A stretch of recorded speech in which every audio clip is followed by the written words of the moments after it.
विश्वं दर्पण दृश्यमान नगरी तुल्यं निजान्तर्गतं पश्यन्नात्मनि माया बहिर्बोधभूतं यथा निद्रया या साक्षात् गुरुते प्रबोध समये स्वात्मानमेवाद्वयं तस्मै श्री गुरुमूर्तये नमः। इदं श्री दक्षिणामूर्तये ओम। इस वीडियो में महावाक्य का थोड़ा बताते हैं। क्या है? गुरु ने कहा क्या? हे शिष्य, तत्त्वमसि वो तू है।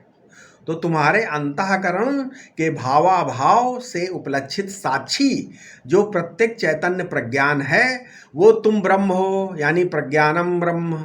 अब शिष्य ने सोचा कि क्या ये अहमर्थ आत्मा ब्रह्म है, यानी अयम आत्मा ब्रह्म, और सोचने के बाद निर्णय हुआ हाँ ये वो आत्मा ही ब्रह्म है ना।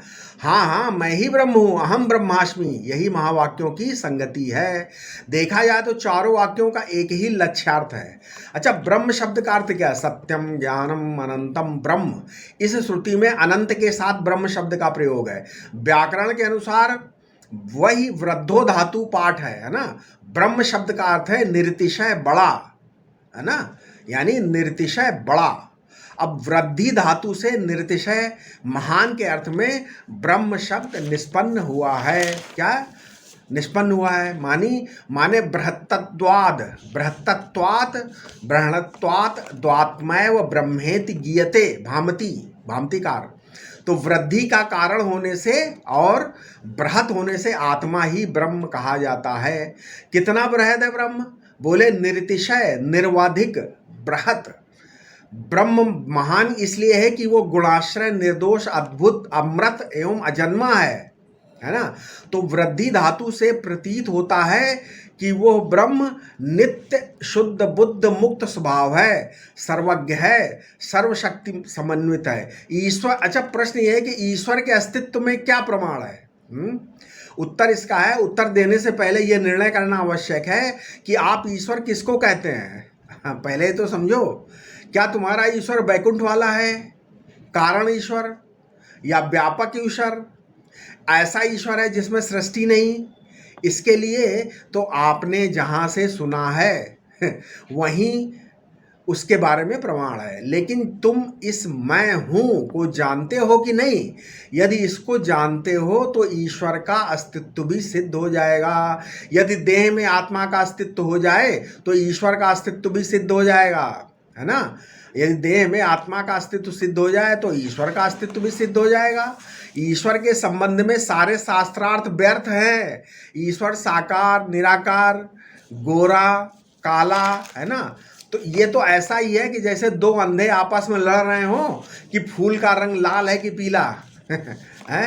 अपने बारे में सोचो कि तुम कौन हो, क्या हो, कैसे हो। ईश्वर का अकाट्य प्रमाण तुम हो। आत्मा का अस्तित्व प्रत्यक्ष सिद्ध है। इसमें न वेद की जरूरत है, न पुराण की, न गुरु की। मैं हूँ ये सबको मालूम पड़ता है, मैं नहीं हूँ ये तो किसी को मालूम नहीं पड़ता। लेकिन ये आत्मा ही ब्रह्म है, ये बात प्रत्यक्ष सिद्ध नहीं है, इसी अंश में अज्ञात है। केवल वेदांत ही आत्मा को ब्रह्म बताता है। अच्छा, आत्मा चा ब्रह्म है। धर्म, उपासना, योग सभी कहते हैं कि मैं हूँ, परंतु जो अलगाव है वो ब्रह्म है। ठीक है। वेदांत इस भ्रम को निवृत्त करता है। एक ही धातु में पृथक पृथक अंतःकरण, और उन अंतःकरणों में मैं हूँ ये फुर रहा है ना। रजतवत, सीपी में रजत जैसा। तो जो मूल धातु है वो है ब्रह्म, वो है शुक्तिकावत। उस अखंड ब्रह्म के अज्ञान से तुम उसी को, यानी स्फुरण को अपना स्वरूप मान रहे हो। मैं ब्रह्म हूँ, इसका अज्ञान है तुम्हें। इस अज्ञान को मिटाने के लिए वेदांत की आवश्यकता है। अन्वय व्यतिरेक का नाम वेदांत नहीं है। समझ में आया? अनुवृत्ति, व्यावृत्ति का नाम वेदांत नहीं है। पंचकोश का निरूपण, अवस्थात्रय के निरूपण, पंचीकरण का निरूपण वेदांत नहीं है। अपने प्रत्येक चैतन्य की ब्रह्मरूपता का निरूपण ही वेदांत की अपूर्वता है। प्रक्रियाओं, युक्तियों, शांति या समाधि का नाम वेदांत ज्ञान नहीं है। आत्मा का ब्रह्मत्व बोधन कराना यह वेदांत की अपूर्वता है। समझ में आया? तो योग, सांख्य, न्याय, वैशेषिक, पूर्व मीमांसा आदि किसी ने ये बोधन नहीं, किसी से ये बोधन नहीं होता। न चारवाक, न बौद्ध, न जैन, न इस्लाम, ईसाई आदि किसी धर्म से इसका बोधन नहीं हो सकता। देखो, ब्रह्मात्मक बोध ही वेदांत है, ये समझो पहले। क्या है? ब्रह्मात्मक बोध ही क्या है? वेदांत है। ठीक है, ब्रह्मात्मक बोध ही वेदांत है। तो वेदांत के नाम पर दिमाग में कूड़ा कचरा मत भरो। ठीक है, एक सूक्ष्म बात ये है क्या कि आत्मा देश काल वस्तु का साक्षी है। साक्षी माने विटनेस, गवाह। व्यवहार में दो साक्षी होते हैं, है ना, जैसे कूट साक्षी अर्थात झूठा गवाह, और वस्तु साक्षी, सच्चा गवाह, सच्चा विटनेस। तो वस्तु साक्षी भी दो प्रकार का। कैसे? प्रत्यक्ष साक्षी, वो गवाह जिसने मौके पर प्रत्यक्ष देखा है, और दूसरा अप्रत्यक्ष गवाह, स्वयं नहीं देखा है परंतु दूसरों के देखे गए, है ना, अनुभव के आधार पर गवाही देता है। तो प्रश्न ये है कि जो आत्मा है, साक्षी है, वो कौन सा साक्षी है? वस्तुतः इनमें से कोई सा भी साक्षी नहीं है। चौंक गए ना आप? हैं?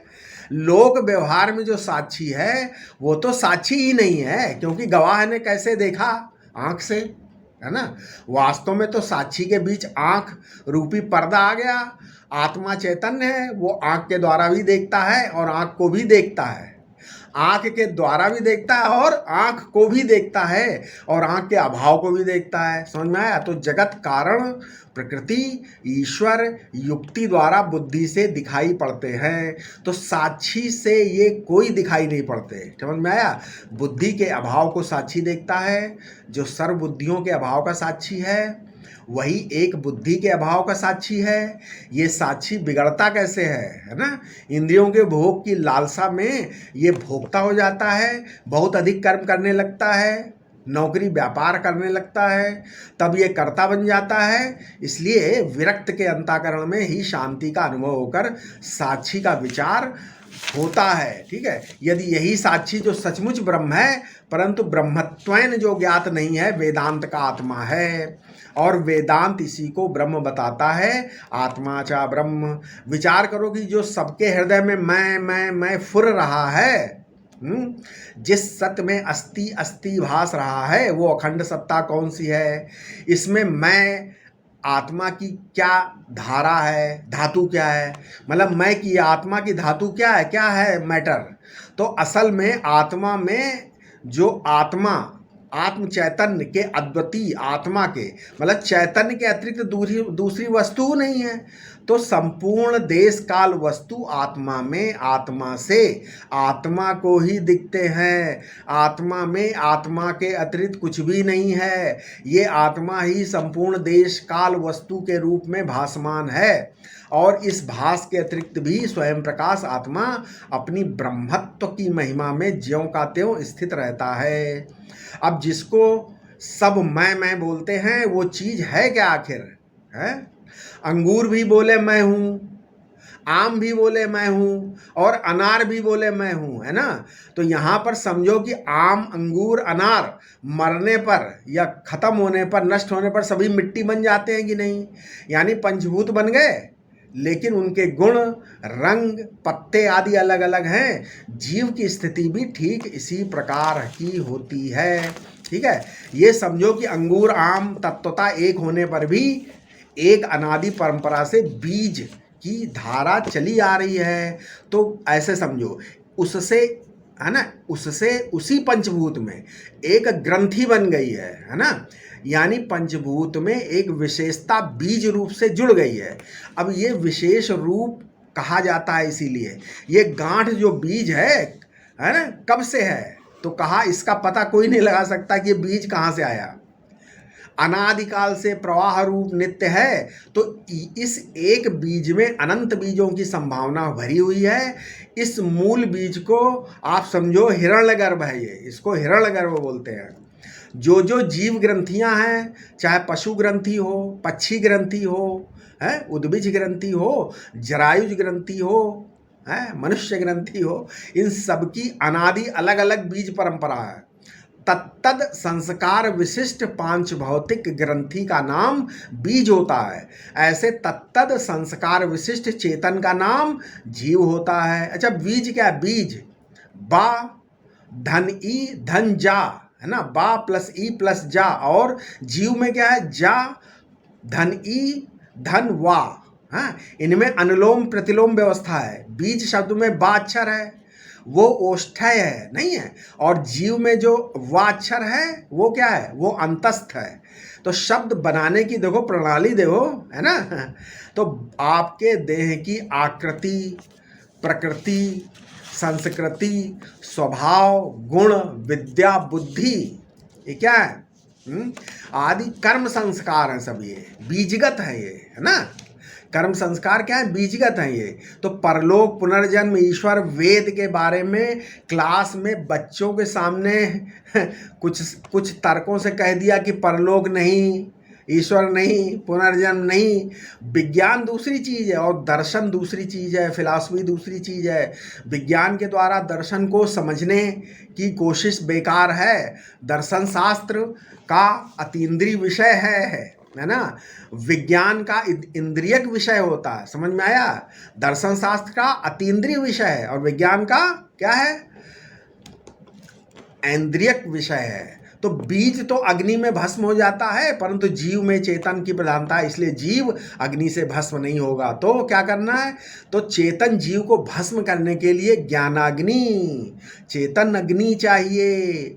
ज्ञानाग्नि से जीवत्व ग्रंथि भस्म हो जाती है और बच जाता है शुद्ध चैतन्य। फिर उसमें पुनर्जन्म की परंपरा का अंत हो जाता है।